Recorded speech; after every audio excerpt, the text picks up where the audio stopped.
Ajay sir, ED, CBI, IT की जो इस्तेमाल पिछले कुछ समय से लगातार हम देख रहे थे, नेताओं को तोड़ने से लेकर के विधायकों को खरीदने तक सारी चीजें हो रही। भाई सरकार तक उसी ईडी, सीबीआई और आईटी से गिराया गया।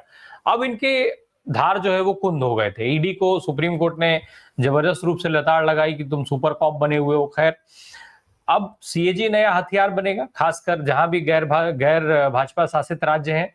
जिस तरीके से चुनाव के मौसम में बिहार में सीएजी की रिपोर्ट सार्वजनिक की गई, ऐसी चीज दिल्ली में हुई, देखा गया साफ तौर पे। और अब इसी सीएजी को माध्यम बना के नीतीश कुमार साहब की दागदार विदाई होगी, विलेन बना करके उनको विदा किया जाएगा। नहीं, मैं नहीं मानता हूं। मैं नीतीश कुमार को कोई ईमानदार तो मानता नहीं हूं कि मैं उन्हें कहूं कि उन्हें दागदार बनाया जा रहा है।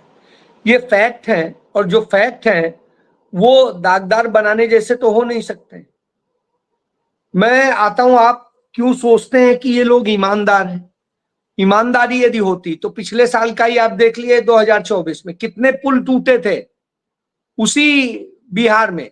नीतीश कुमार के ही शासनकाल में बने थे, नीतीश कुमार के ही उसमें देखरेख में बने। साहब, उसको लेके क्यों नहीं बात होती? नीतीश कुमार ने ईमानदारी का किया क्या है, मुझे एक तो ये बता दीजिए। मैं तो एक वो जानना चाहता हूं जो उन्होंने ईमानदारी से किया है, पहली बात। दूसरी बात मैं बताऊं, नरेंद्र मोदी का भाजपा का मॉडल ही भ्रष्टाचार पर टिका हुआ है। आप यदि याद करिए, 2012 का गुजरात, नरेंद्र मोदी मुख्यमंत्री थे और उस समय नरेंद्र मोदी सरकार के दौरान 20,000 करोड़ रुपया का 2012 में घोटाला सामने आया था। तहलका मैगजीन ने उसमें खुलासा किया था कि किस तरीके से नरेंद्र मोदी सरकार ने जो नर्मदा बेसिन का जो वहां पर एक बेसिन था जहां से गैस और पेट्रोलियम की उसका काम होता था, वहां पर किस तरह से गुजरात सरकार के शेयर उस कंपनी को 20,000 करोड़ के शेयर दे दिए गए, जो असल में $64 की सिर्फ कंपनी थी। $64 कंपनी का नाम था जियो ग्लोबल। और ये गुजरात सरकार और इसके बीच सौदा हुआ, 64 सिर्फ डॉलर की थी कंपनी, और उससे 20,000 करोड़ का सौदा करके उसे सब सौंप दिया। तो क्या होता है? चलिए, जब उस समय उस पर कार्रवाई करने के लिए काम किया गया तो साहब, जैसा बता रहे हैं साकेब साहब, कांग्रेस के भी समय में सरकार भले कांग्रेस की थी, लेकिन हो क्या रहा था? मीडिया इनके गुणगान कर रहा था, क्योंकि जितने भ्रष्टाचारी लोग थे ये पैसा उस समय देते थे। उस समय सरकार विज्ञापन पे बहुत खर्च नहीं करती थी, इन कारपोरेट से खर्च करवाया जाता था, और इन कारपोरेट के जरिए नरेंद्र मोदी को लाया गया, उसी भ्रष्ट कारपोरेट के जरिए। तो साहब, जिसे 20,000 करोड़ देंगे वो 1,000 करोड़ खर्च करने की बात आ जाएगी तो नहीं करेगा क्या? स्वाभाविक सी बात। अब आइए आप बिहार में देख लीजिए। बिहार में जितने अखबार हैं, नीतीश कुमार ने सबको उपकृत किया हुआ है, नरेंद्र मोदी ने किया हुआ है। तो भाई, नीतीश कुमार भी तो कर सकते थे कि चलो हम कैग की रिपोर्ट को नहीं ओपन करेंगे, लेकिन उन्होंने रखा। उन्हें नहीं पता था कि उसमें क्या है, क्योंकि सील बंद आती है, और जब वहां सील खोली गई तो साहब ये निकल रहा है। तो सत्य है, और वो कैसे कह दे कि नहीं है? भाई, 70,000 करोड़ कहां गए उसका तो आप डिटेल ही नहीं दे रहे हैं। और ये तो एक चीज है, जब से पिछले 20 साल का आप देख लीजिए यदि खाका, तो वहां पर जितनी सड़कें बनी, जितने पुल बने, जितने और दूसरे काम होने की बात कही गई कि नल जल घर नल क्या पता नहीं योजना है, वो सब यहाँ सब आ गया। आप जाइए गांव में तो पता चलता है कि न कहीं नल है और न कहीं जल है। यदि नल की कुछ पाइपलाइन पड़ भी गई है तो जल नहीं है, उसका कहीं कोई सिर पैर नहीं है। ऐसे ही टंकियां जो बनी वो उनके भी वही हाल है। तो इस तरह से कौन सी ऐसी चीज रही? स्वास्थ्य विभाग का हाल देख लीजिए, स्कूलों का हाल देख लीजिए, तो कोई ऐसी चीज, और शहरी विकास भी देख लीजिए, शहर में ही क्या हुआ है। आप पटना जैसे शहर में देख लीजिए क्या हालत होती है। तो साहब, ना शहर सुधार सके, ना गांव सुधार सके, न लोगों को बेसिक जरूरतें पूरी कर सके। बाढ़ से बचाने के लिए कोसी के उसमें बंधे बनने थे, और उन बंधों के नाम पे हजारों करोड़ रुपया खर्च हुए, लेकिन बंधे नहीं बने। लोग डूब जाते हैं, घर डूब जाते हैं, हर साल बेचारे घर बनाते हैं, फिर 8 महीने 10 महीने मिलके बनाते हैं, करते हैं, और उसके बाद 2 महीने में सब तबाह हो जाता है। तो यह हालत है। इसके बाद यदि कोई कहे सुशासन बाबू, तो भाई मुझे तो उसकी समझ पे तरस आता है। और जंगल राज जो चिल्लाया करते थे, उनका जंगल राज अब मुझे किसी को बताने की जरूरत नहीं है। रेप जिस तरह से हो रहे हैं, आप देखिए, रेपिस्ट को बचाने के लिए क्या नहीं किया गया। आप मुजफ्फरपुर का वो घटनाक्रम देख लीजिए, जहां पर हॉस्टल के अंदर जो है लड़कियों के साथ किस तरीके से रेप किया जा रहा था, महिलाओं के साथ में, महिला उसमें। और उसके बाद में इसी तरह से दूसरी जगह देखे, महिलाएं सप्लाई की जा रही थी और किए जा रहे थे। इसके बाद तमाम जगह रेप हो रहे हैं, तमाम जगह किडनैपिंग हो रही, तमाम जगह हत्याएं हो रही है, रेंसम वसूला जा रहा है, सब कुछ हो रहा है, हफ्ते वसूले जा रहे हैं, पटना जैसी जगह वसूले जा रहे हैं। फिर क्या कहेंगे कि आप बड़ा अच्छा है? साहब, जब सब कुछ अच्छा है तो फिर ये हो क्यों रहा है? क्योंकि वास्तव में कुछ नहीं दिया।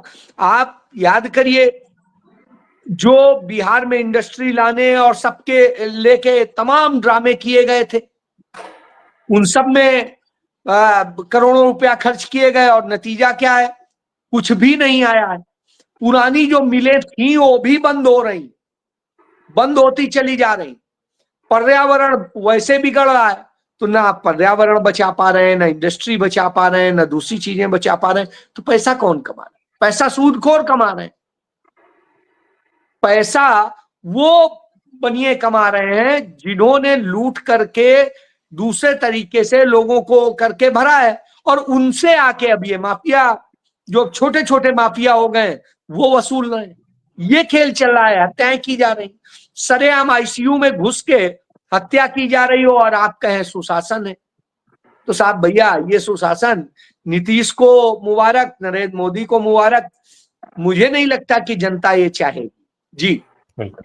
एक तरफ बिहार में एसआईआर का मैंने शुरू में जिक्र था, एसआईआर से जनता जो है वो उबर नहीं पा रही है, लगातार विवादों के घेरे में है वो एसआईआर। जिस तरीके से बिना किसी के जानकारी के ही जो है वो फॉर्म कैसे सबमिट हो जा रहे हैं, उनके पास मैसेज भी आ जा रहा है।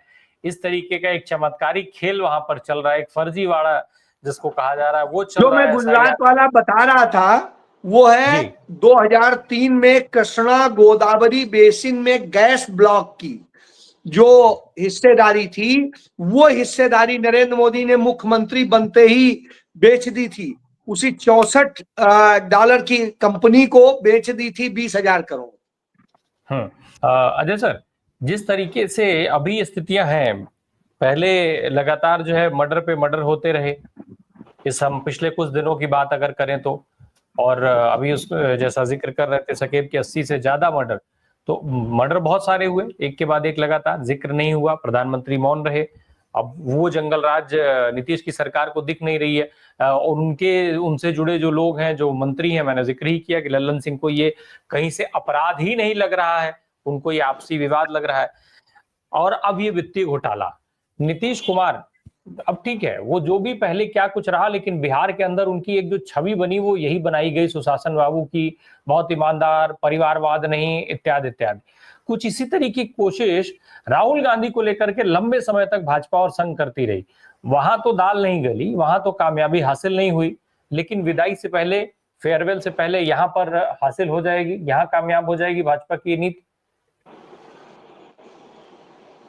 देखिए, मैं फिर ये कह रहा हूं, भाजपा की कौन सी रणनीति है भाई? बिना मुख्यमंत्री के अनुमति के कोई भी रिपोर्ट टेबल पे हो ही नहीं सकती, टेबल ही नहीं की जा सकती विधानसभा। आप विधानसभा और संसद की कार्रवाई के बारे में जान लीजिए कि उसमें जो भी कुछ टेबल होगा वो सरकार के फैसले के तहत होगा। वो जो भी कैबिनेट ने पास किया हो गया, जो भी फैसले लिए होंगे, क्या क्या वो है, जो बिजनेस एडवाइजरी जब बनती है उसमें हर चीज तय होती है, तो बगैर सरकार के कैसे हो सकता है? तो इसमें नरेंद्र मोदी का कोई दोष तो हो ही नहीं सकता है। ये फैसला पूरी तरीके से जो है नीतीश कुमार का ही है।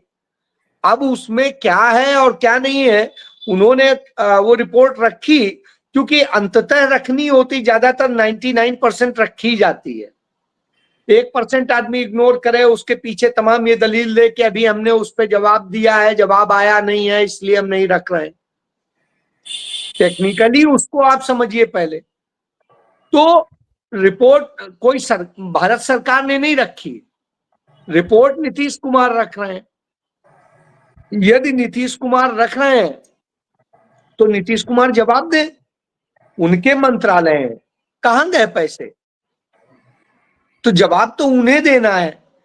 अब वो दे दें कि भाई पैसे यहां गए यहां नहीं गए, उन्होंने दिए नहीं, और जब जवाब नहीं दिए तब यह रिपोर्ट आई है। आपको याद होगा नरेंद्र मोदी सरकार के खिलाफ रिपोर्ट आई थी कैग की, जो 7 बड़े घोटाले आए थे सामने।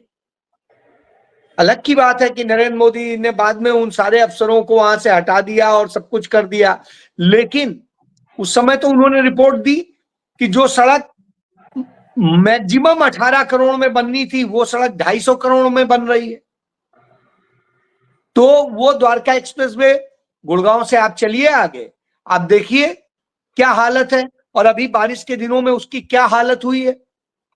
आप देखिए कि भारत की सबसे महंगी सड़क बनाई जो इन्होंने, मुंबई के लिए हाईवे, उसकी क्या हालत हुई। पानी भी भरा, गड्ढे भी हो गए, सब कुछ हो गया नई नई बनी सड़क में। आप वो देखिए जो बनाई इन्होंने पुणे और मुंबई का जो हाईवे बनाया, उस हाईवे में अभी क्या हालत हुई है। तो मैं यही बता रहा हूं कि तमाम चीजें सामने आ रही हैं। रक्षा खरीद में जो कुछ गड़बड़ियां हुई थी उनके भी कुछ ही आए हैं, हालांकि सारे उसके आने चाहिए, तो सारे नहीं करते हैं, छोटे छोटे से करके अपना खत्म कर लेते हैं बेचारे, क्या करें। आयुष्मान घोटाला, किसी छिपाए, एक एक नंबर पे यदि 9-9 लाख लोग रजिस्टर हो रहे हैं तो साहब, और उसके बाद उन्हें मरे हुए लोगों को भी पेमेंट दिया जा रहा है, तो कल्पना कर लीजिए क्या हो रहा है। इसी तरीके से और भी बहुत सारे हैं विषय हैं। तो मैं यही कह रहा हूं कि असल में भ्रष्ट जब नीतीश कुमार हैं तभी ये हो पा रहा है। भाई मुख्यमंत्री नहीं चाहेगा तो कोई कितनी देर एक बार कर लेगा, मुख्यमंत्री तत्काल एक्शन ले लेगा। तो मुख्यमंत्री ने क्या किसी पे एक्शन लिया है? मुझे एक नाम बता दीजिए।